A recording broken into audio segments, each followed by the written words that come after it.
Assalamualaikum warahmatullahi wabarakatuh. Waalaikumsalam warahmatullahi wabarakatuh. Bismillahirrahmanirrahim. Alhamdulillahi rabbil alamin. Wa bihi nasta'inu ala umuri dunya waddin. والصلاة والسلام على أشرف الأنبياء والمرسلين سيدنا ومولانا محمد وعلى آله وأصحابه المجاهدين الطاهرين أما بعد. Saudara-saudara kaum muslimin rahimakumullah, di dalam surah Al-Ankabut ayat 2 Allah subhanahu wa ta'ala memberikan peringatan. Ahasiban nasu ayyutraku ayyakulu amanna wahum la yuftanun. Adakah manusia menyangka bahwa mereka akan dibiarkan saja mengucapkan amanna, dibiarkan saja mengatakan kami beriman kepada Allah, wahum la yuftanun, padahal mereka belum diuji lebih dahulu. Ini berarti apabila seseorang sudah berani mengatakan amanna, kami beriman kepada Allah, maka hendaklah ia bersiap-siap untuk menghadapi ujian. Setelah ujian datang, barulah akan nampak nyata kadar dan kualitas keimanan yang dimiliki oleh seseorang. Timbul pertanyaan, mengapa orang yang beriman yang justru diuji oleh Allah Subhanahu wa ta'ala? Logikanya tentu ringan saja, bahwa yang mengikuti ulangan di sekolah tentu adalah anak-anak sekolah. Kalau tidak sekolah, tentu saja tidak perlu ikut ulangan. Makin tinggi kelasnya, makin berat soal ulangan yang diberikan kepadanya. Demikianlah dalam kehidupan beragama. Justru yang beriman, yang mendapat ujian dari Allah Subhanahu wa ta'ala, semakin tinggi nilai kualitas keimanannya, akan semakin berat ujian dan cobaan yang diberikan kepadanya. Nabi kita Muhammad sallallahu alaihi wasallam pernah pula memperingatkan. Beliau bersabda, "Inna asyaddal bala'i al-anbiya, thumma al-awliya, thumma al-ulama, thumma al-amsal fal-amsal, ubtuliyan nasu ala hasabi dinih." Sesungguhnya ujian yang paling berat adalah yang telah diberikan Allah kepada para nabi-nabi. Di bawah itu adalah para aulia, kemudian para ulama, bertahap ke bawah dan ke bawah, diuji setiap orang menurut keteguhan dan kekuatannya berpegang kepada agamanya. Jadi semakin teguh kita berpegang kepada ajaran agama, semakin dekat kita dengan aturan-aturan agama, semakin berat ujian dan cobaan yang datang menimpa kehidupan ini. Maka persoalan inilah yang akan kita bicarakan pada pertemuan kali ini, tentang cobaan-cobaan yang datang menimpa kehidupan kita. Pokok persoalannya adalah surah Al-Baqarah ayat 155. Allah Subhanahu wa ta'ala menjelaskan jenis-jenis ujian yang diberikan kepada kita orang-orang yang beriman. Dalam Al-Baqarah 155 itu Allah Subhanahu wa ta'ala menjelaskan, وَلَنَبْلُوَنَّكُمْ بِشَيْءٍ مِّنَ الْخَوْفِ وَالْجُوعِ وَنَقْصٍ مِّنَ الْأَمْوَالِ وَالْأَنفُسِ وَالثَّمَرَاتِ وَبَشِّرِ الصَّابِرِينَ الذين إذا أصابتهم مصيبة قالوا إنا لله وإنا إليه راجعون ولنبلونكم بشيء من الخوف. Dan tentu dan pasti, kata Allah, kami akan menguji kamu sekalian, kami akan mencoba kamu sekalian dengan sebagian kecil dari rasa takut, wal ju', rasa lapar, wa naqsim minal amwal wal anfusi was samarat, kekurangan harta, jiwa dan buah-buahan. Ada 5 macam jenis ujian yang dijelaskan di dalam Al-Baqarah 155 ini. Yang pertama, walanabluwannakum bisyai'im minal khauf. Kami uji, kami coba kamu dengan sebagian kecil daripada rasa takut. Setiap manusia terlahir dengan membawa 2 sifat. Yang kontroversil, akan disebut apa seseorang bergantung kepada sifat mana yang lebih menonjol di dalam dirinya. Tiap orang punya rasa berani, tiap orang punya rasa takut. Kalau beraninya lebih besar daripada takutnya, ia dinamakan pemberani. Tapi kalau takutnya yang lebih besar daripada beraninya, ia dinamakan penakut. Tapi yang jelas 2 sifat kontroversial ini memang ada dalam diri manusia. Akan diuji kamu sekalian dengan sebagian kecil daripada rasa takut. Takut yang kadang-kadang tidak beralasan. Yang kaya takut jatuh miskin, yang punya jabatan takut kehilangan kedudukan dan pengaruhnya, dan pada akhirnya yang hidup pun menjadi takut mati. Sesuatu yang sungguh tidak beralasan dan menimbulkan kegelisahan di dalam kehidupan. Mari kita lihat dampak yang ditimbulkan oleh rasa takut ini. Ada orang kaya yang takut jatuh miskin. Akibat rasa takutnya ini, pertama, ia menumpuk-numpuk harta sebisa-bisanya dengan menghalalkan segala macam cara. Tidak peduli halal haram, tidak ngerti hak batil, tidak tahu hak dan pantas dan ma'ruf munkar atau tercela. Yang penting ia bisa menumpuk-numpuk harta, menimbun-nimbunnya. Tidak hanya cukup untuk dirinya sendiri, kalau perlu anaknya sudah dipersiapkan untuk jadi orang kaya, cucunya disiapkan jadi orang kaya, anak cucunya, cucu-cucunya, seluruhnya. Dia takut jatuh miskin. Kemudian akibat dari rasa takut ini, ia pun terjebak ke dalam penyakit bakhil bin pelit alias kikir. Tidak sedikit pun tergerak hatinya untuk memberikan bantuan dan pertolongan kepada mereka yang memang memerlukannya.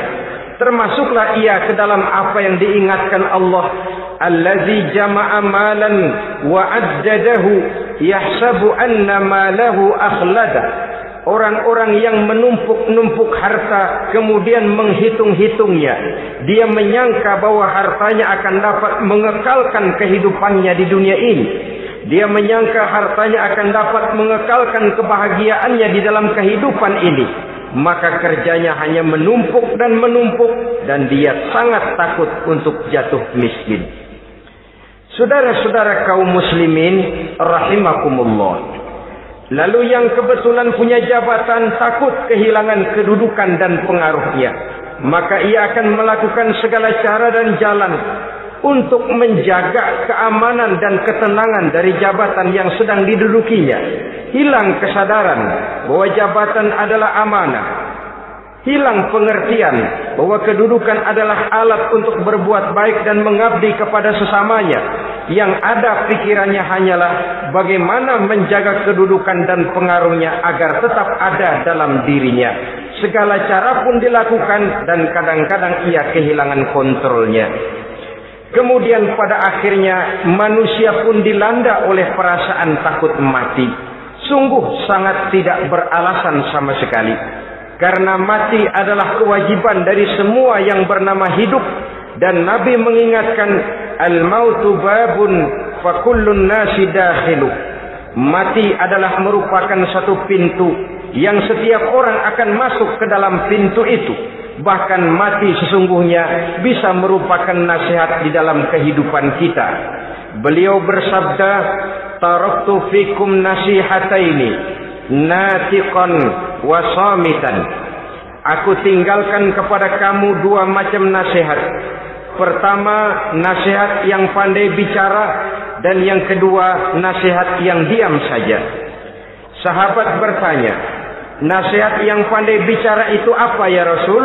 Beliau menjawab, Al-Quran. Kalau nasihat yang diam saja apa ya Rasul? Beliau menjawab, maut. Saudara-saudara kaum muslimin rahimakumullah, yang kaya takut miskin, yang punya jabatan takut kehilangan kedudukan dan pengaruhnya, dan pada akhirnya yang hidup pun menjadi takut mati. Sesungguhnya takut-takut yang sangat tidak beralasan sama sekali. Jika orang kaya takut jatuh miskin, untuk itu kemudian dia menghalalkan segala macam cara untuk menumpuk kekayaan yang tidak akan habis dimakan selama 7 turunan, kemudian diiringi dengan sifat bakhil, sifat tertutup, sifat berpangku tangan melihat kesulitan dan penderitaan orang lain, maka sesungguhnya dia tidak merasa bahwa harta merupakan titipan dari Allah Subhanahu wa taala, bahwa ia merupakan alat dan bukan merupakan tujuan di dalam kehidupan ini. Takut miskin adalah satu penyakit yang mengakibatkan orang lupa diri dan lupa daratan. Takut kehilangan kedudukan dan pengaruh juga adalah penyakit yang menyebabkan orang menghalalkan segala macam cara untuk menjaga kedudukan dan jabatannya. Dan takut mati juga sebenarnya sesuatu yang tidak beralasan, sebab siapa yang berani hidup harus berani pula menghadapi mati. Yang takut mati tidak usah hidup saja, karena mati adalah kewajiban bagi semua orang-orang yang hidup. Oleh karenanya, rasa takut yang tidak beralasan sesungguhnya merupakan ujian untuk menguji nilai-nilai keimanan yang ada di dalam diri kita.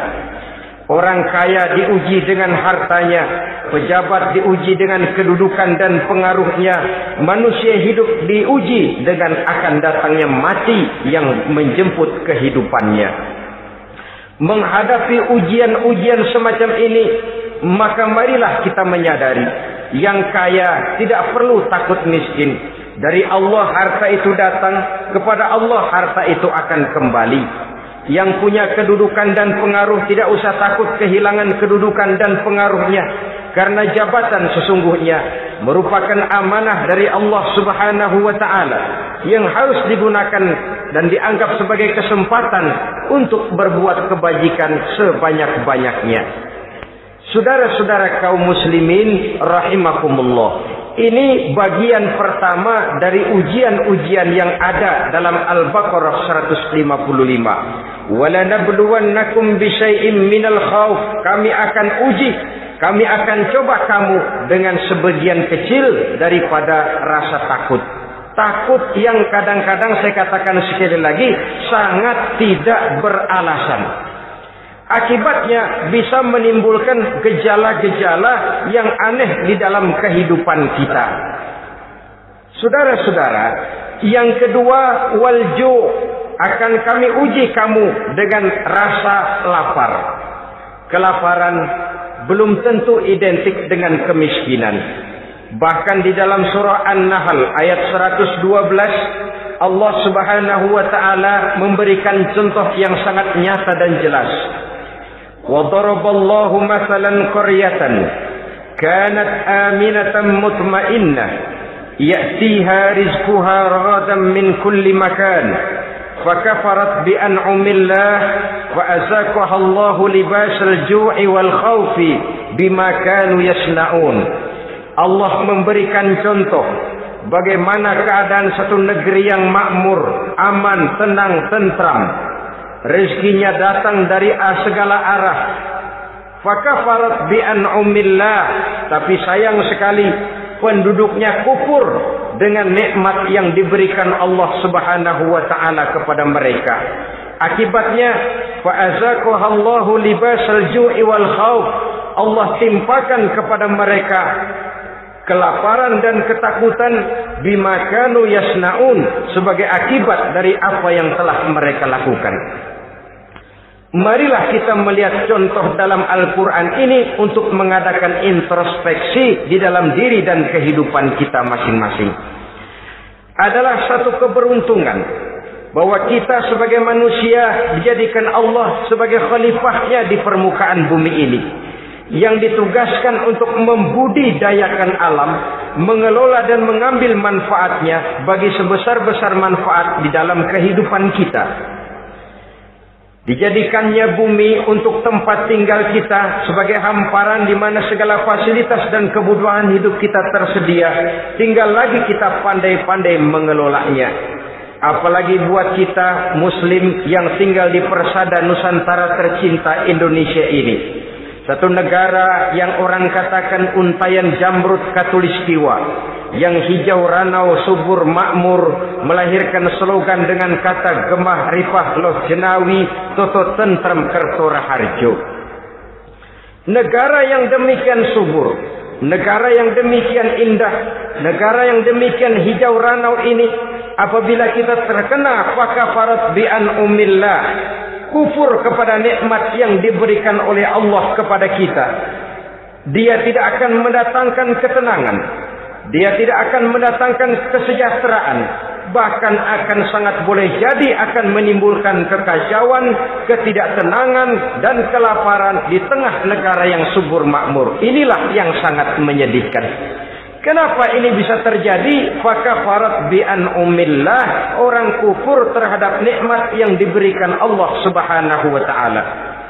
Diberikan negara yang subur, makmur, indah, hijau ranau, tapi dikelola dengan cara yang brutal dan membabi buta. Menguras sumber daya alam melampaui sebagaimana yang seharusnya, sehingga memperkosa keadaan alam itu sendiri. Hutan dan belukar yang ditebangi secara liar dan sembarangan akan melahirkan gurun-gurun pasir yang gersang dan tandus. Sehingga dengan demikian maka akan mengakibatkan malapetaka bagi kehidupan manusia itu sendiri. Begitu juga percobaan-percobaan ilmu pengetahuan yang mengundang dan mengandung reaktor-reaktor nuklir akan memberikan luka kepada alam itu sendiri, yang mengakibatkan akan kembali kerugian kepada makhluk bernama manusia. Saudara-saudara kaum muslimin rahimakumullah. Jadi dengan demikian, di dalam satu negara yang subur, hijau, ranau dan makmur, bisa saja terjadi kelaparan apabila kita ingkar, tidak mau bersyukur terhadap nikmat yang diberikan Allah kepada kita. Kita kelola alam ini seenak perut kita saja dengan tidak memikirkan akibatnya di kelak kemudian hari nanti. Kita ambil satu contoh. Orang-orang tua kita dulu pada umur 60 tahun, 70 tahun, kalau dia menanam kelapa, orang lalu bertanya, kakek nanam kelapa untuk siapa nanti? Apa jawabannya? Untuk anak cucu saya. Umur 60 tahun atau umur 70 tahun, ia masih menanam pohon kelapa. Untuk apa katanya? Untuk anak cucu saya di belakang kemudian hari nanti. Orang yang bisa menanamkan sesuatu untuk generasi yang akan datang, itulah orang tua yang bijaksana. Tapi orang yang menanam sesuatu hanya untuk kepentingan dirinya sendiri saja, maka itulah orang yang hanya mementingkan diri sendiri atau orang egois. Tapi lebih celaka lagi, orang yang mau melakukan sesuatu yang akan meninggalkan akibat bagi generasi yang akan datang, akibat yang tidak baik, itulah orang yang aniaya, orang yang zalim di dalam kehidupan kita. Bumi, tempat di mana kita manusia tinggal, bukan satu wujud yang tanpa batas. Pernahkah kita membayangkan cuma satu bumi untuk dihuni oleh 5 miliar lebih dari makhluk bernama manusia, yang kadang-kadang pertumbuhan sarana untuk menunjang kehidupan tidak sepesat pertumbuhan jumlah makhluk bernama manusia itu sendiri. Oleh karena itu kita dituntut untuk pandai-pandai mengelola, membudidayakan alam ini dengan tetap menjaga keseimbangannya, sehingga bahaya kelaparan yang merupakan ujian di dalam kehidupan, insya Allah tidak akan kita temukan di dalam kehidupan kita. Saudara-saudara kaum muslimin rahimakumullah, ini kelaparan dalam artian sebagai satu bangsa. Bisa juga kelaparan dalam artian dalam kehidupan pribadi daripada manusia. Hidup ini, kata orang, berjalan bagaikan roda pedati. Sekali tempo naik kita ke atas, lain saat turun kita ke bawah. Ada saatnya kita jaya, ada saatnya kita pun mengalami kemunduran. Oleh karena itu, pasang surut kehidupan ini membuat orang seharusnya sadar bahwa pasang surut itu tidak harus menyebabkan pasang surutnya dia di dalam melaksanakan ibadahnya kepada Allah Subhanahu wa ta'ala. Kelaparan boleh jadi memang merupakan ujian untuk menguji nilai-nilai keimanan seseorang. Apabila dalam kondisi lapar imannya mantap, imannya teguh, imannya kuat, maka dalam kondisi di mana perutnya tidak lapar, tentu iman itu akan lebih bertambah mantap lagi. Kalau orang perutnya kenyang, kalau orang perutnya berisi penuh, lalu imannya stabil, kemudian pada saat kelaparan imannya pun mengalami penurunan, maka di situ nyata, di saat dia diuji dengan kelaparan, kualitas imannya ikut menyurut, mundur ke belakang, dan mengalami proses degradasi, proses peluncuran dan penurunan. Oleh karenanya, marilah kita menyadari Allah Subhanahu wa ta'ala senantiasa memberikan yang terbaik kepada kita bersama. Kelaparan, apabila kita terima dengan sikap lapang dada, tidak akan menyebabkan kita menjadi berbuat nekat. Tetapi kita tetap dalam kontrol, tetap dalam keadaan yang stabil, tidak keluar dengan melakukan perbuatan-perbuatan yang negatif. Bagaimanapun kita ingin membela dan mempertahankan kelangsungan hidup, betapa dan bagaimanapun kita ingin menjaga kelangsungan perut, namun kita tetap tidak keluar dari norma-norma dan kaedah-kaedah yang telah ditentukan di dalam kehidupan beragama. Inilah cobaan yang kedua yang ada dijelaskan dalam Al-Baqarah ayat 155 tadi, berupa kelaparan. Yang ketiga, wa naqsim minal amwal, kekurangan harta alias kemiskinan. Kemiskinan, saudara-saudara, merupakan ujian dari Allah Subhanahu wa ta'ala untuk menguji sejauh mana kekuatan iman yang kita miliki di dalam kehidupan. Tetapi sesungguhnya bukan hanya kemiskinan, kekayaan pun pada hakikatnya juga merupakan ujian. Namun umumnya manusia akan lebih merasa diuji jikalau dia miskin daripada diuji jikalau dia menjadi orang yang kaya. Pada sisi lain, kenyataan mengatakan banyak orang lulus ketika diuji dengan kemiskinan, tetapi gagal berantakan setelah diuji dengan kekayaan. Kemiskinan pun apabila kita lihat dari segi kehidupan bermacam bentuknya. Ada kemiskinan di bidang ilmu pengetahuan. Karena kemiskinan dan kebodohan memang merupakan dua saudara yang seakan-akan sekandung. Yang satu bisa menimbulkan yang lain, tapi paling celaka kalau keduanya sudah berjalan beriringan. Maksud saya, kemiskinan bisa menimbulkan kebodohan, kebodohan bisa menimbulkan kemiskinan, tapi yang paling celaka sudahlah miskin, bodoh pula. Miskin ilmu. Yang kedua, miskin akhlak. Ini lebih parah lagi daripada miskin ilmu. Kalau miskin ilmu orang sekadar goblok bin bodoh alias tolol, maka miskin akhlak ini menyebabkan orang kurang ajar, tidak punya budi pekerti. Sehingga dengan demikian miskin akhlak sesungguhnya lebih bahaya daripada miskin ilmu. Adapun miskin yang kita kenal pada umumnya dan juga yang dimaksud dalam ayat ini adalah miskin harta. Imam Ali karramallahu wajhah pernah memberikan peringatan, kadal faqru ayyakuna kufran. Boleh jadi kemiskinan mendekatkan orang kepada kekufuran. Dengan kata lain, biasanya kemiskinan bisa membuat orang nekat.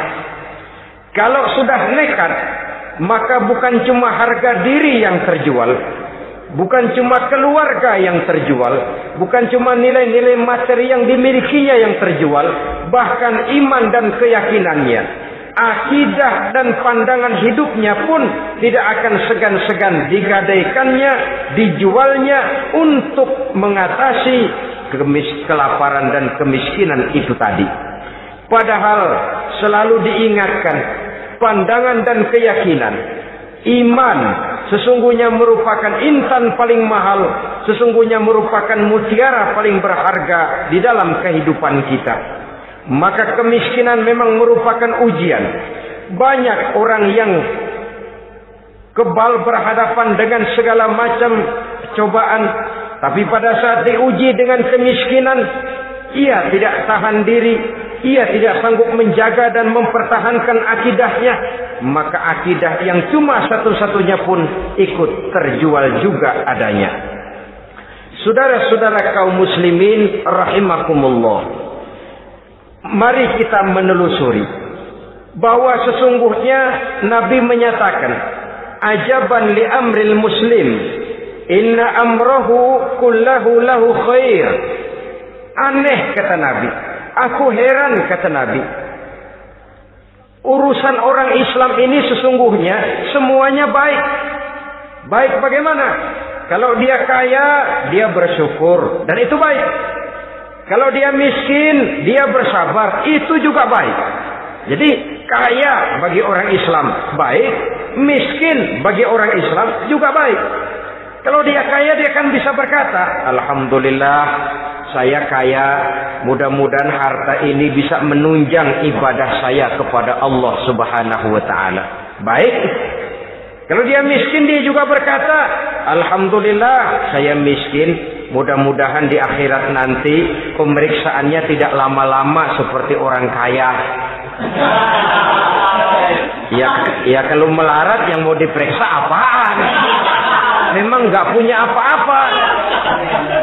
Yang kaya boleh jadi pemeriksaannya rada surat, banyak sikutannya. Saudara-saudara kaum muslimin, dua persoalan ini baik kalau kita tidak salah terima. Mana yang lebih baik? Tentu yang lebih baik menjadi orang kaya yang bersyukur. Dan itu memang wajar. Kaya syukur, miskin sabar. Yang luar biasa kalau mau tahu, miskin syukur. Kalau kaya syukur memang mestinya. Miskin sabar, ya mestinya lah. Miskin kagak sabar mau kemana? Tapi yang luar biasa sesungguhnya miskin syukur.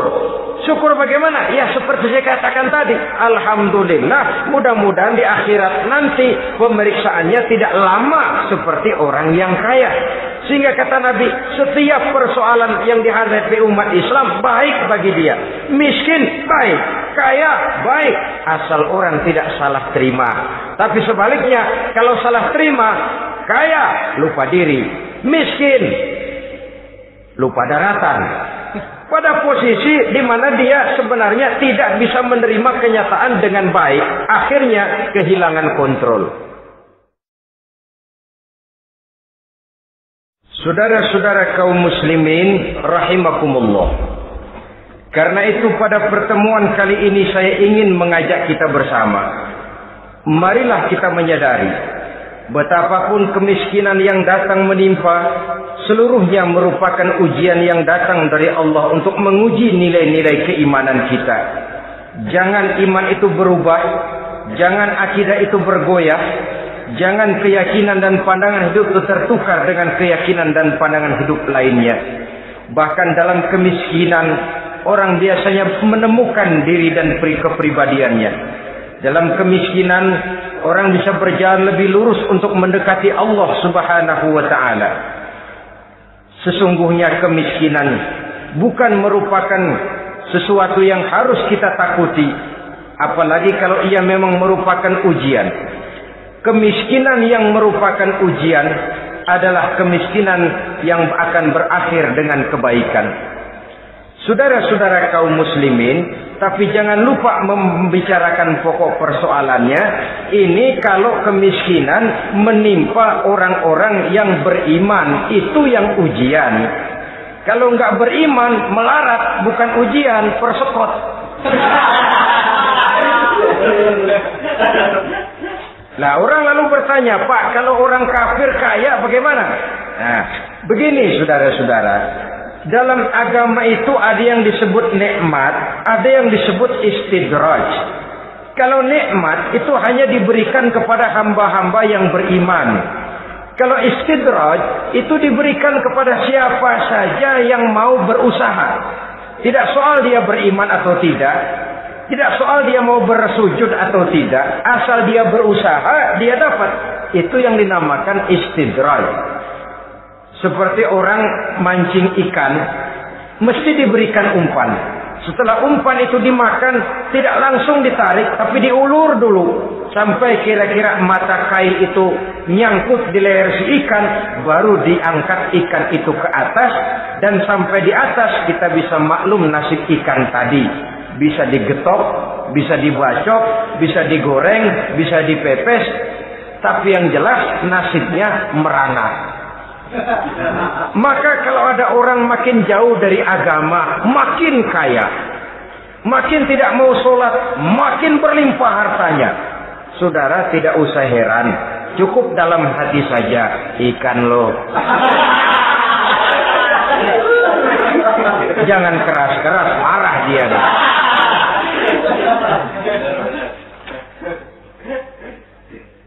Kemiskinan apabila didasari dengan sikap keimanan merupakan ujian untuk menguji kualitas keimanan seseorang. Bahkan satu hadis menyatakan apabila Allah mencintai seorang hamba, maka diujinya hamba itu karena Allah ingin mendengar liyasma'a tadarru'ahu, ingin mendengar ratapan orang tadi. Sama juga kita, kadang-kadang karena cinta benar kepada anak kita yang mungil, suatu saat kita ingin mendengar dia nangis, kita cubit dia. Bukan karena gemes, bukan karena benci, ingin mendengar nangisnya kok indah begitu. Saudara-saudara kaum muslimin rahimakumullah. Jadi jangan sampai ada pertanyaan, saya kan sembahyang rajin banget, kenapa miskin ya? Apabila sekali lagi didasari dengan sikap keimanan, maka kemiskinan merupakan ujian. Dan tentu anak sekolah itu kalau lagi ujian berat, capek, sakit hati, peras keringat, banting tulang, kepanasan, kehujanan, kenikmatan baru akan dia rasakan pada saat terima rapot pengumuman kenaikan kelas. Di situ kenikmatannya terasa. Demikian menghadapi ujian, kita cuma mengeluh, kenapa ada rasa takut, kenapa kelaparan, kenapa kemiskinan. Di balik semua itu, apabila kita sudah merasakan naik kelas, akan terasalah kenikmatannya. Itu ujian yang ketiga. Yang keempat yang diceritakan dalam Al-Baqarah 155, wal anfus ay wa naqsim minal anfus, kekurangan jiwa atau kematian. Saudara-saudara, yang hidup takut mati, padahal semua makhluk hidup harus berani mati. Bagaimanapun takutnya kita kepada mati, bisakah kita menghindarkan diri dari dia? Bagaimanapun kita tidak ingin bertemu malaikat maut, kemana kita akan lari bila dia datang mengetuk pintu? Bagaimanapun kita ingin menghindar dari pertemuan dengannya, kemana kita akan lari apabila dia sudah datang hendak menjemput nyawa? Karena itu memang ada satu prinsip yang dijelaskan oleh para ulama kita, iskariman au mut syahidan. Mati dan hidup dua hal yang tidak terpisahkan. Oleh karenanya, kalau memang hidup, hiduplah secara mulia. Kalau mati, matilah secara syahid. Hidup mulia atau mati syahid. Jangan terbalik. Hidup sia-sia, mati konyol. Nilai yang tidak ada artinya. Alangkah nikmatnya hidup yang berisi kemuliaan, dan alangkah indahnya mati dalam nilai syahid. Saya ingin menyegarkan ingatan saudara-saudara kepada sikap Nabi Allah Ismail alaihi salam ketika menghadapi keputusan dari Allah Subhanahu wa taala memerintahkan Nabi Ibrahim alaihi salam untuk menyembelih leher anaknya Ismail, yang ini berarti adalah kematian. Ketika datang perintah untuk menyembelih leher Nabi Ismail, Nabi Ibrahim berkata kepada putranya, "Ya bunayya inni ara fil manami anni azbahuka fanzur maza tara." Ananda Ismail, ayah mimpi diperintah oleh Allah untuk menyembelih lehermu. Menurut pendapatmu bagaimana mimpi ini nak? Laksanakan atau tidak usah? Saya tidak sanggup membayangkan. Anak cuma satu-satunya. Sudah lama diharapkan. Si buah hati belahan jantung pelanjut cerita penerus sejarah. Ketika anak ini sedang lucu-lucunya, turun perintah untuk menyembelihnya. Ya, kalau anak kita banyak, turun perintah potong leher anakmu, mungkin kita bisa pilih yang mana yang rada bandelan nih.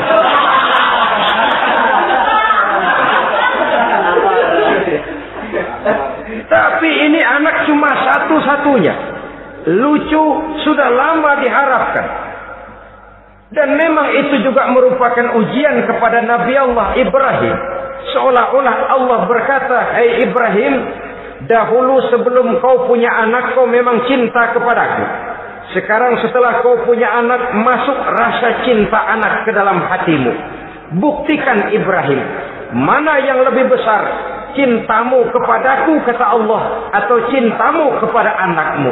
Sembelih leher anakmu." Ternyata kemudian sejarah menyatakan Nabi Ibrahim cinta kepada Allah, beliau pun cinta kepada putranya, tapi cintanya kepada Allah lebih besar daripada cintanya kepada putranya. Sehingga ketika turun perintah penyembelihan, itu pun dilaksanakannya, tapi tetap musyawarah dulu. Yakin itu memang perintah Allah, beliau toh mengajak dialog putranya. Ini yang penting dalam kehidupan kita. Dialog. Nah, bapak mimpi diperintah Allah untuk menyembelih lehermu. Menurut pendapatmu bagaimana nak? Laksanakan atau tidak? Yakin itu perintah Allah, tapi asas musyawarahnya tidak beliau tinggalkan. Walaupun yakin orang tua berbuat untuk kebaikan anak, alangkah baiknya anak diajak bicara. Sehingga dengan hasil pembicaraan ini nanti kita akan mengerti gejala perkembangan dan kemauan dari jiwa si anak tadi. Saudara-saudara kaum muslimin, apa jawaban Nabi Allah Ismail yang ketika itu masih remaja?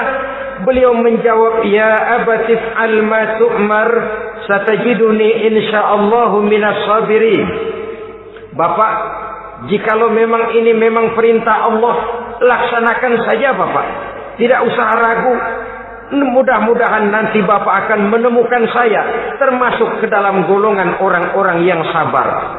Ini pantulan doa Nabi Ibrahim dahulunya ketika meminta seorang keturunan yang merupakan anak yang soleh. Jawaban dari anak yang soleh. Kalau memang ini perintah Allah Bapak, laksanakan saja. Saya insya Allah termasuk ke dalam golongan orang-orang yang sabar. Kalau Allah memerintahkan Bapak untuk menyembelih leher saya, silahkan Pak. Saya ikhlas, saya ridho, saya rela untuk memenuhi perintah Allah Subhanahu wa ta'ala. Ini jawaban anak soleh. Sebab itu sering saya katakan, kalau kita cuma punya anak pintar tidak soleh, mungkin jawabannya nggak begini. Nak, Bapak diperintah motong leher kamu, nak, bagaimana pendapatmu? Mungkin dia jawab, Bapak aja yang tuaan, Pak.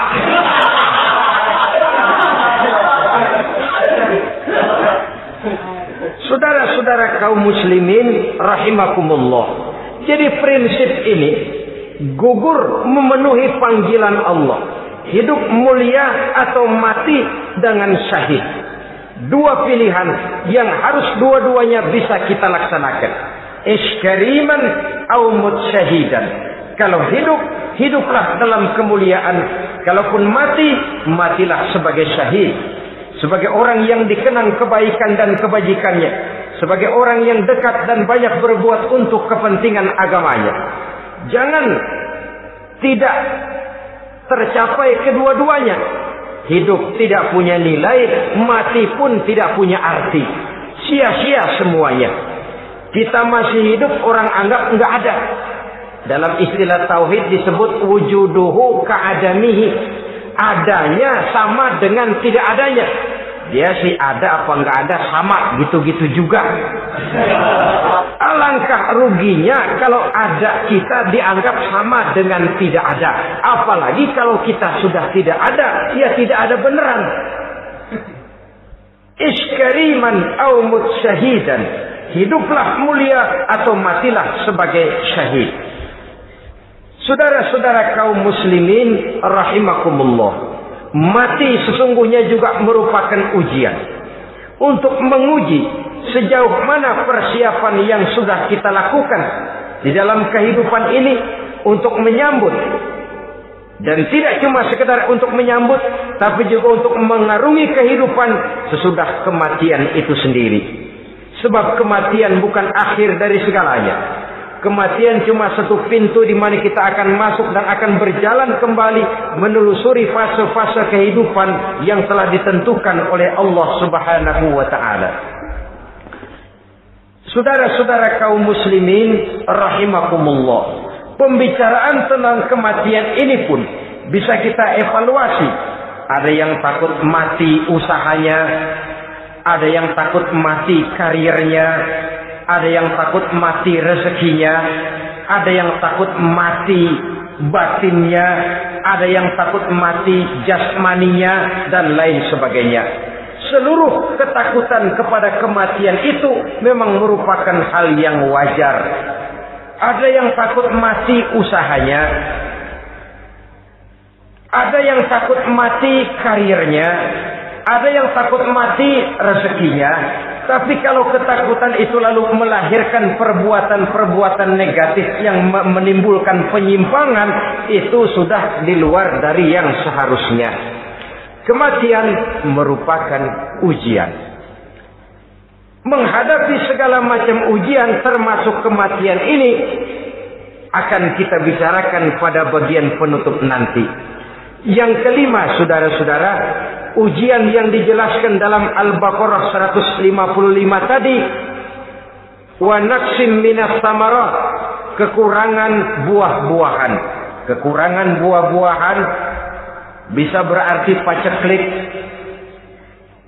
Ini juga bisa diakibatkan oleh apa yang dijelaskan dalam An-Nahl 112 tadi. Orang kufur kepada nikmat yang diberikan Allah Subhanahu wa taala.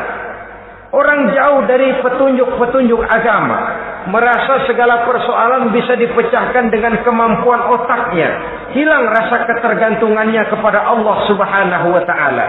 Maka usahanya bisa berakhir dengan yang tidak diharapkan. Sudah bikin target, tahun ini kita bakal panen raya besar. Tahu-tahu tikus ngamuk. Habis padi digarap oleh tikus, panen bisa gagal. Bahkan beberapa tahun yang lalu, kita masih ingat bagaimana ulat-ulat menyerbu pohon-pohon jambu. Ribuan batang pohon jambu. Ribuan pohon-pohon jambu itu mati. Lalu jambu-jambu itu tidak bisa lagi dimanfaatkan dalam kehidupan. Tikus yang menyerbu sawah, ulat yang menyerbu pohon-pohon jambu, angin topan, puting beliung, gempa bumi, itu sudah proses-proses di luar kemampuan manusia untuk mendeteksinya. Disinilah manusia harus sadar bahwa setelah ia berusaha dan berusaha sesuai dengan keterikatannya kepada hukum alam, kepada sunnatullah, maka ia harus punya sandaran vertikal kepada Allah Subhanahu wa taala. Agar bila usahanya berhasil, dia tidak lupa diri dan lupa daratan. Dan apabila usahanya kemudian ternyata gagal, dia tidak menjadi putus asa, buruk sangka, sempit hati, cuplik pandangan.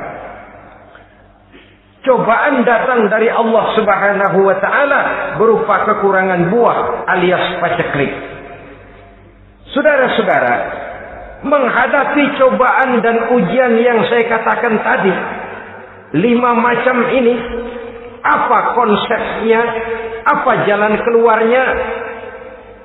Ayat selanjutnya dalam kalimat tadi menjelaskan, wabasyiris sabirin, menghadapi ujian-ujian dalam hidup, baik rasa takut, kelaparan, kemiskinan, kematian, kekurangan harta, kekurangan buah-buahan. Wabasyiris sabirin, gembirakan orang-orang yang sabar. Menghadapi segala macam ujian tadi, gembirakan orang-orang yang sabar. Siapa orang yang sabar itu? Alladzina iza asabathum musibatun qalu inna lillahi wa inna ilaihi raji'un. Yaitu orang-orang yang apabila menghadapi ujian, ditimpa musibah, mereka berkata, sesungguhnya kami berasal dari Allah dan sesungguhnya kepada Allah pula kami akan kembali. Bukan cuma sekedar ucapannya, tapi penghayatannya kepada filsafat yang terkandung di dalam kalimat itu tadi. Maka jadilah dia semacam lipstik, jadilah dia semacam dekorasi. Apabila kita berjanji dan dalam hati kita sudah ada kemungkinan besar kita tidak akan datang, kita tetap menggunakan kata-kata insya Allah. Padahal yang jelas tidak akan mau datang adalah kita. Kita sandarkan dan kita kembalikan itu kepada Allah. Sesungguhnya kami berasal dari Allah. Sesungguhnya kepada Allah juga kami akan kembali. Bukan cuma sekedar ucapannya, tapi juga penghayatan kepada filsafat yang terkandung di dalamnya. Kalau suatu saat kita harus kehilangan harta yang kita miliki, kenapa tidak berpikir inna lillahi wa inna ilaihi raji'un? Bahwa dulu pun ketika lahir ke dunia ini tidak ada harta yang saya bawa. Kalau sekarang harta itu hilang, inna lillahi wa inna ilaihi raji'un. Itu yang saya maksud. Kalau sekarang, kalau suatu saat kita harus melepaskan pangkat jabatan yang kita sayangi, kenapa kita tidak kembali kepada inna lillahi? Dulu pun ketika waktu lahir ke dunia ini tidak ada pangkat dan jabatan yang saya bawa. Kalau sekarang harus pensiun, inna lillahi wa inna ilaihi raji'un. Ini kadang-kadang enggak dengar mau mutasi, mau pensiun, mulutnya inna lillahi, tapi gerbek-gerbek dukun diusul.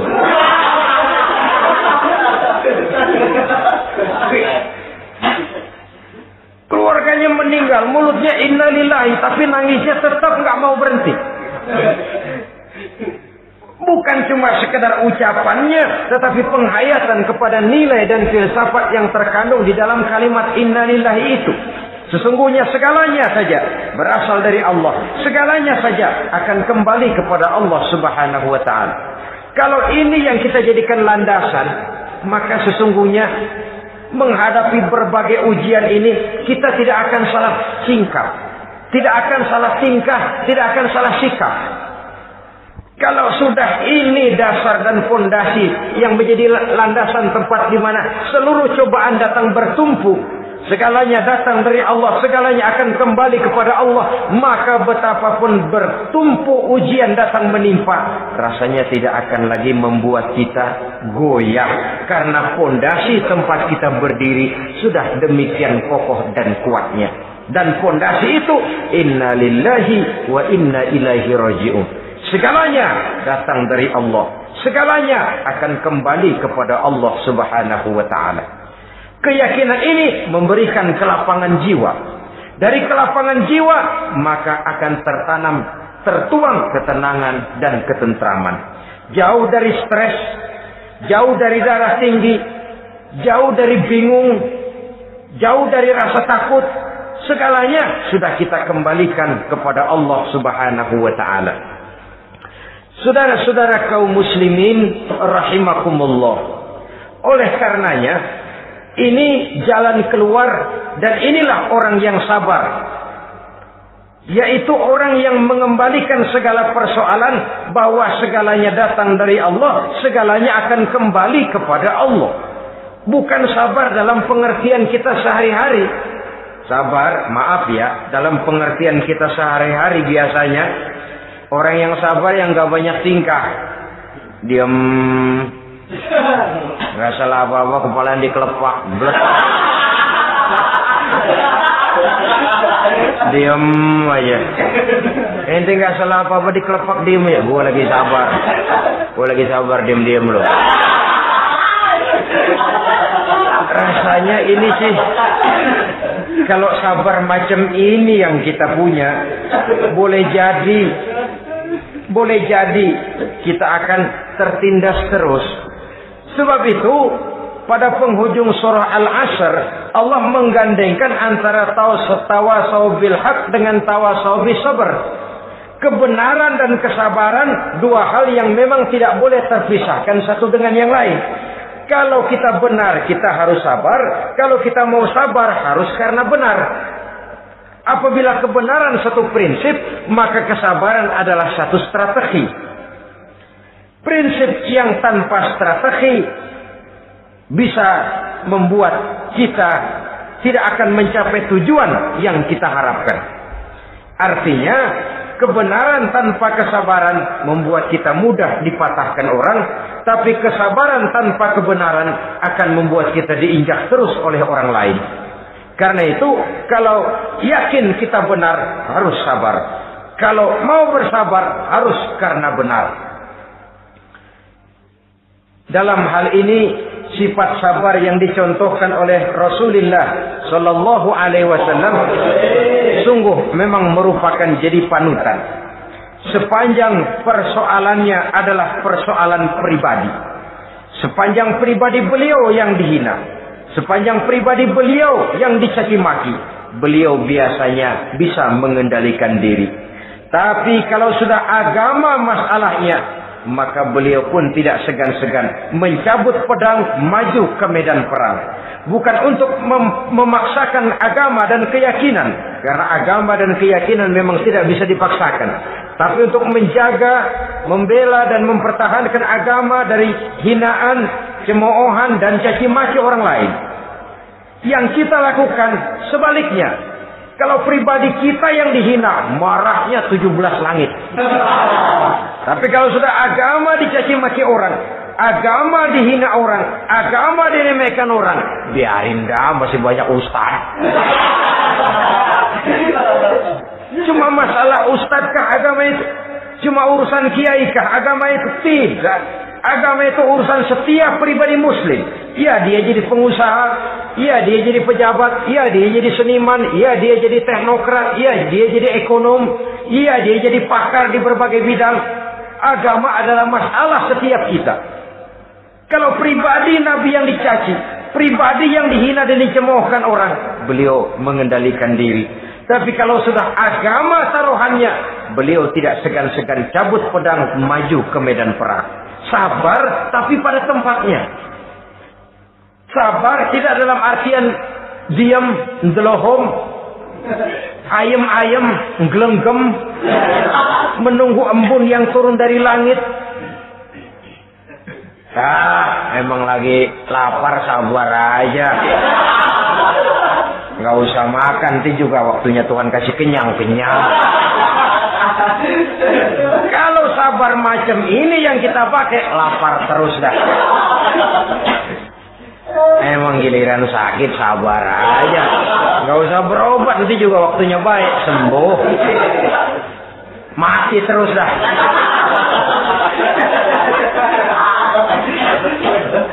Ya perkara ada orang sakit tidak berobat sembuh, itu hak Allah. Tapi tidak boleh kita jadikan sandaran, apalagi kalau makom kita dengan Allah masih sedemikian jauhnya. Itu hanya ucapan dari orang-orang yang makom dia dengan Allah itu sudah tidak ada jarak. Permohonannya dipenuhi, kehendaknya dituruti, sebab dia dengan Allah sudah sedemikian dekatnya. Kalau kita masalahnya, yang antara kita dengan Allah ini dilapisi oleh dosa dan kesalahan yang kita kerjakan sendiri, rasanya kita masih harus banyak berbuat sesuai dengan keterikatan kita kepada sunnatullah itu. Orang yang sabar adalah orang yang sadar kepada hakikat dan filsafat yang terkandung di dalam kalimat inna lillahi wa inna ilaihi raji'un. Segalanya datang dari Allah, segalanya pun akan kembali kepada Allah. Harta yang hilang tidak membuat kita gundah, pangkat yang harus kita tanggalkan tidak membuat kita kecil hati, dan tidak akan meninggalkan medan pengabdian. Kenapa? Kita cuma menganggap itu satu titipan. Lain kalau kita anggap itu punya kita, jabatan punya kita. Nah, itu yang kita suka uangkeng. Saudara-saudara kaum muslimin, kesimpulannya banyak cobaan-cobaan dalam hidup. Yang dibicarakan dalam Al-Baqarah 155 ini sebagian kecil dari rasa takut, kelaparan, kemiskinan, kematian, dan kekurangan buah-buahan. Menghadapi segala macam ujian tadi, kembalilah kita kepada dasar inna lillahi wa inna ilaihi raji'un. Segalanya datang dari Allah, segalanya pun akan kembali kepada Allah. Semoga dengan sikap ini kita akan lapang dada menghadapi ujian, dan akan semakin tangguh iman dan akidah kita menghadapi cobaan yang datang menimpa. Inilah pertemuan pada kali ini. Semoga ada manfaatnya. Terima kasih atas segala perhatian. Mohon maaf atas segala kekurangan. Usikum wa nafsi bitaqwallah. Wassalamualaikum warahmatullahi wabarakatuh. Waalaikumsalam.